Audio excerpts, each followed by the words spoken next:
Today on Hearts of Heroes, one of California's biggest wildfires leaves campers and first responders surrounded by an inferno. You don't know if that fire is 10 miles away, 20, or is it just around the corner. With all roads blocked, they need to find another way out. I see all the smoke. Little did I know it was the beginning of the creek fire. Plus, heroes jump into action when small children are trapped in a burning building. You could hear the kids screaming above in the upstairs, and the fire was up at the ceiling. Their only concern is the safety of others.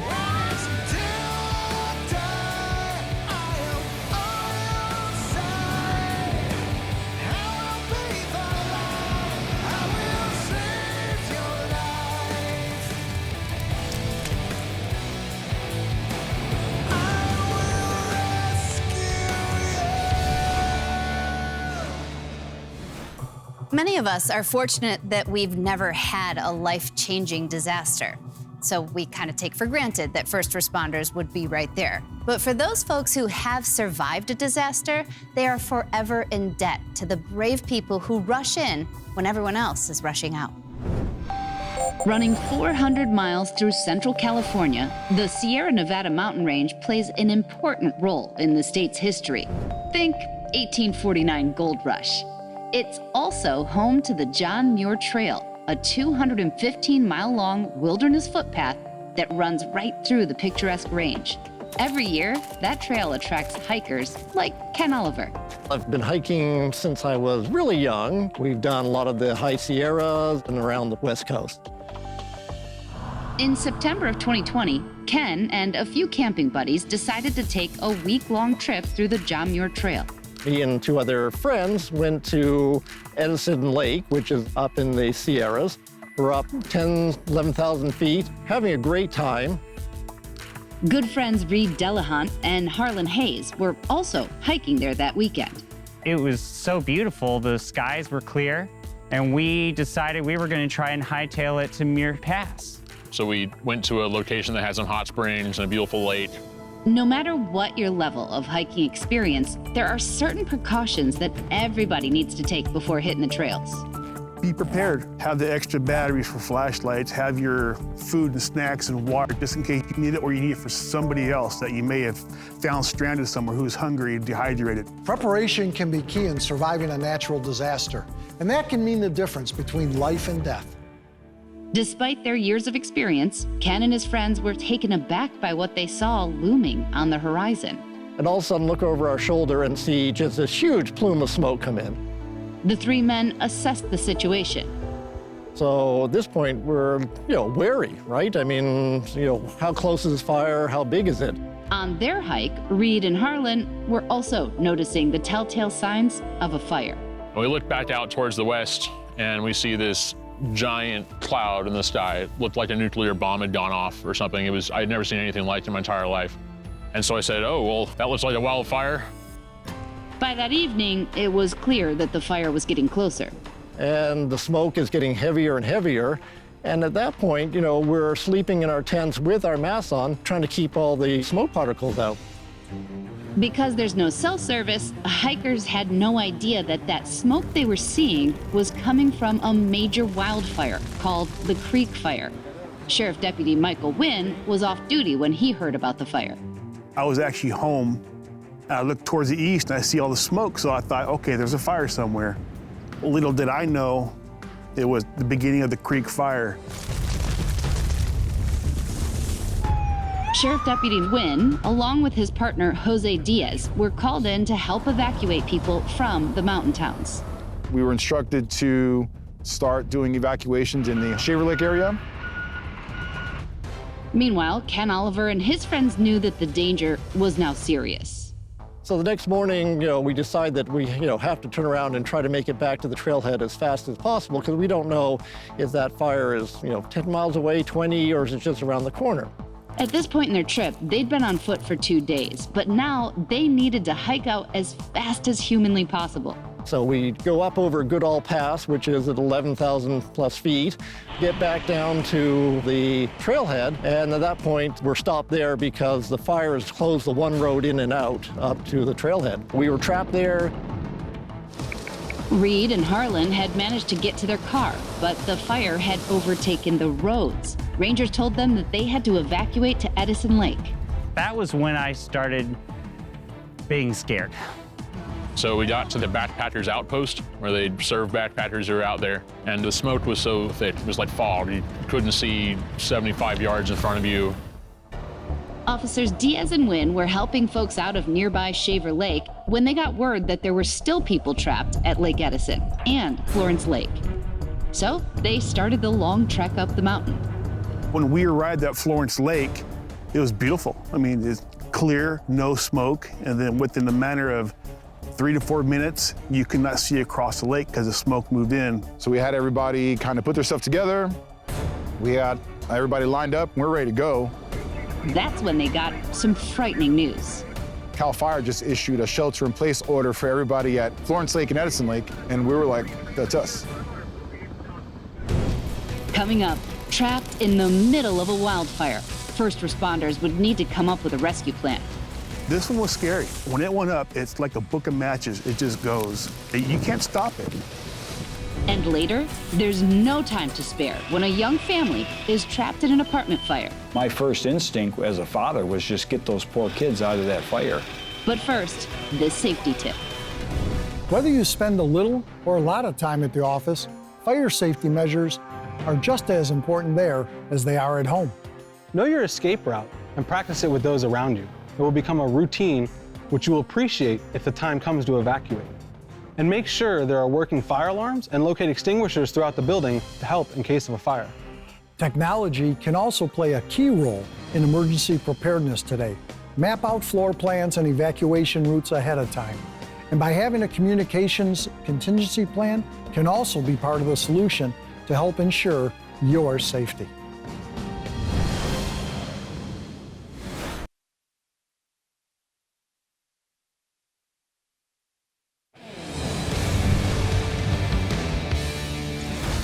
Over Labor Day weekend of 2020, the Creek Fire broke out in California's Sierra Nevada mountains. It quickly became the 4th largest wildfire in the state's history.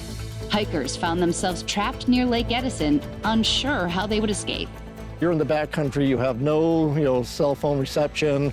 You might, hear some hearsay from another hiker, but again, it's not really reliable.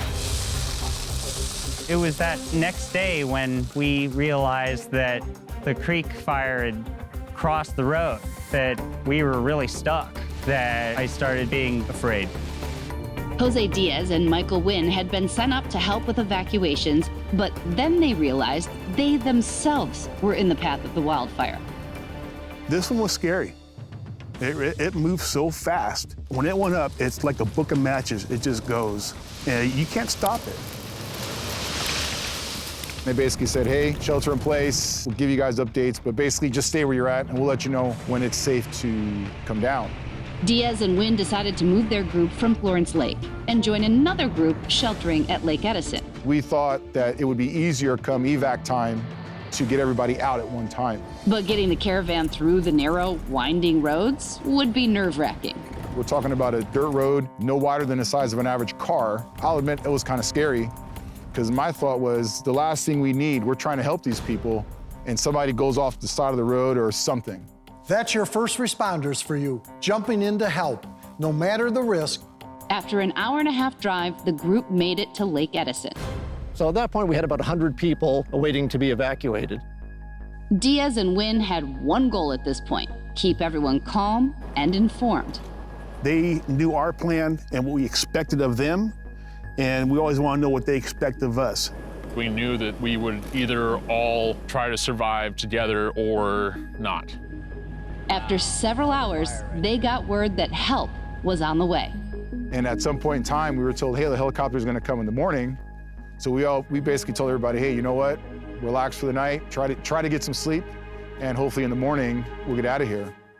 But after 2 days of being surrounded by a wildfire, sleep was almost impossible. When I put my head down on the ground, I immediately thought, this might be my last night on Earth. Eventually, everyone headed off to bed, but it would be a very short rest. I had just laid down for about 10 minutes, and all of a sudden, there's a helicopter circling overhead. Right then, the sheriffs were turning all the sirens, waking everybody up. Okay, everyone, this is it, they're coming for us, they're coming for us. Oh, it was a moment of immense relief. That was the first moment when I realized that everything was gonna be okay. Because of the heavy smoke, it took some time for the helicopters to land. By the early morning hours, though, the rescue was in full swing. The first one landed around 5:30 in the morning, but each one could only take about 20 people. And me and my 3 friends, we were thankfully got on one around 7 a.m. After all the campers flew to safety, Officer Diaz and the rest of his team boarded the Chinook helicopter. Tell you what, if you've never been on a Chinook, that thing is massive. And coming from a city boy, oh, it was a great ride.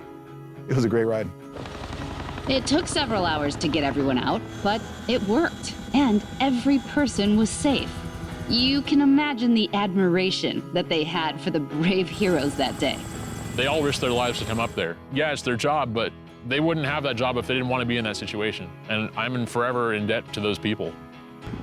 But the heroes were just as appreciative as the people they saved. The campers, they were awesome. You know, I was thanking them for being so good with us and helping us out. Plus, they were happy they got a ride in a helicopter. That's always fun. Coming up, first responders scrambled to find a young family trapped in a burning apartment. The smoke was really thick. You couldn't see your hand in front of your face. It's okay, sweetie, we got you. And later, the life of an infant hangs in the balance. Breathing high. Come on. High.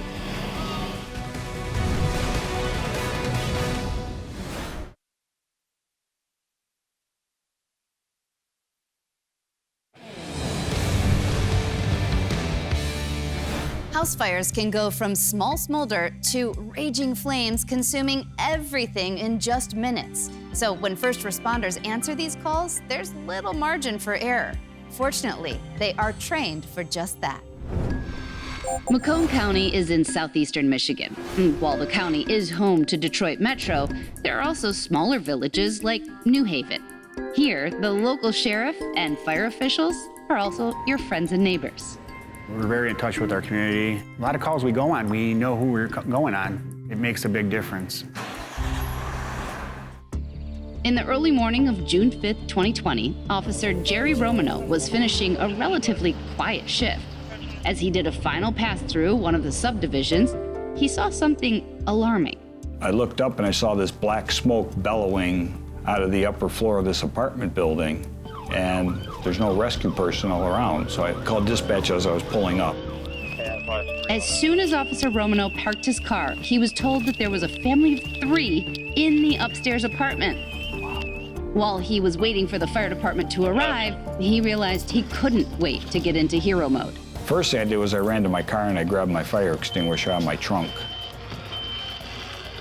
So I sprayed the fire. I could hear the kids screaming above in the upstairs. The fire was in the downstairs kitchen, and the bedroom was directly above it, and the fire was up at the ceiling. So my first instinct as a father was just get those poor kids out of that fire. In times of crisis or disaster, our first responders are constantly going above and beyond the call of duty. At 6 a.m., the New Haven Fire Department got that call. There was an active fire.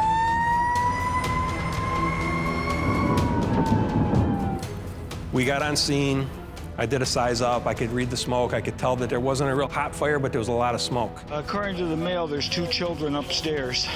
Captain Bill Musely was informed that there were children inside.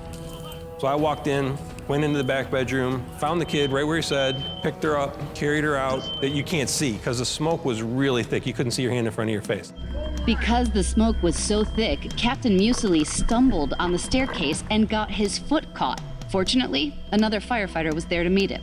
So I turned to him and handed him the girl, and then he just walked her out and I walked out with her. But then there were still other survivors inside the house. And at the same time, Lieutenant William Goward was getting into the building through an upstairs bedroom window. There was zero visibility in that room due to the fact that the seat of the fire was right below the room. Finally, I got to an adult female. But the woman was disoriented from smoke inhalation. She started swinging her arms in a daze. She hit me several times, and then she pulled my mask off. I was able to get her to the window, to get her extricated out, to get her medical care. Firefighters managed to save the mother and her small child. Dispatch, we got one adult female out, there's still one baby. But they knew there was still a baby in that smoke-filled apartment. I heard a baby crying upstairs. And as the minutes went on, the baby began crying less and less, and then there were no more cries. And that's when I got really nervous. Coming up, first responders have to perform a dramatic life or death rescue. The situation was very emotional. I broke down, I started crying. But first, another safety tip. A famous Roman philosopher once wrote, "Gratitude is not only the greatest of virtues, but the parent of all the others." First responders are called to emergency situations every day and tasked with ensuring the welfare and safety of everyone. Whether by protection, rescuing people from harm's way, or administering first aid to save lives, our job is to help you and keep you alive. So be virtuous and share your gratitude with those who give of themselves to make your world better. Be the solution to the greater future and help spread the word of appreciation for our heroic first responders.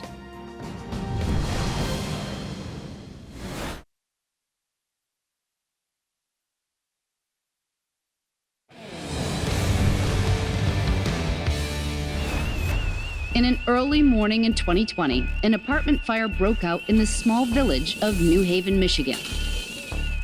Firefighters rushed in and saved a mother and her small child, but there was still a baby somewhere in the apartment that was now flooded with smoke.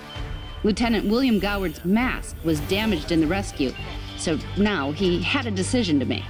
I had a broken face piece. I had smoke filling my mask. Being a father of 5 under the age of 9 at home, there was no way I was leaving until the job was done. Fighting the smoke that was getting into his broken mask, Goward went back to search for the baby. Mask was filling up with smoke. It was just starting to overcome me a bit. I had to make a choice, and the choice was I'm sticking it out. I'm gonna grind it until I find this child. Fortunately, I found a baby's arm about this big underneath the bed. I was able to grab the baby's arm, extricate from under the bed, hand the baby out as fast as I can to the officer on the roof. It's okay, sweetie, we got you. We got you, sweetie. The officer went up to EMT Mark Cawley with the unresponsive baby. So I started evaluating, look for a response in the baby. The baby did not respond. I did have a very strong heartbeat, but I also had muffled lung sounds that were very sporadic. But as he continued the evaluation, the baby stopped breathing. Hi. Come on. Hi. I did a rub on the baby to make sure to see if there's any spontaneous response. The baby didn't respond. So we hooked up the oxygen and started breathing for the baby. She, after a couple breaths, she came back real quick. Good breath. There you go, baby. Cawley knew that he had to get that baby to the hospital as quickly as possible. So I scooped up the baby. We're still giving oxygen and took the baby off to the ambulance. Hi. The baby looked much better, was breathing on her own at that point. Good job. Once the baby was on her way to the hospital, the gravity of the situation hit him. I actually had to sit down on the curb, and I can't think of a time that I've really ever had to kind of sit down and collect my thoughts, but it was a physical reaction. When people face these types of situations, they go into survival mode. It's not until afterwards that the true impact of what they've gone through hits them. The emotional toll was just as deep with the other first responders. After the situation was over, the kids were out there at the hospital. I broke down, I started crying, and that lasted about 30 minutes. Before the fire was even put out, our sponsor Belfour was on the scene to help with the cleanup.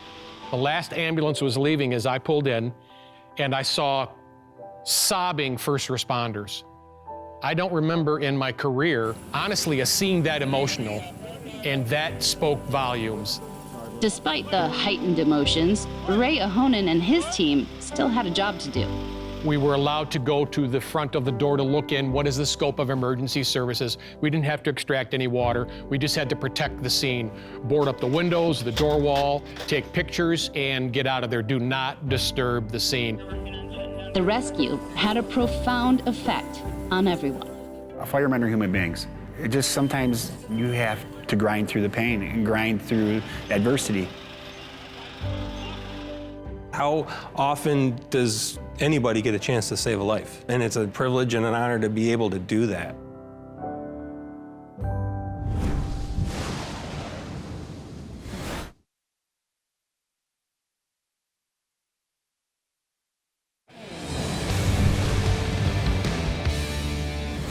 No matter what calamity our communities face, we can all be rest assured that there will be a hero who will step in right when we need them. I'm Ginger Zee. Thanks so much for watching. Hope to see you next time.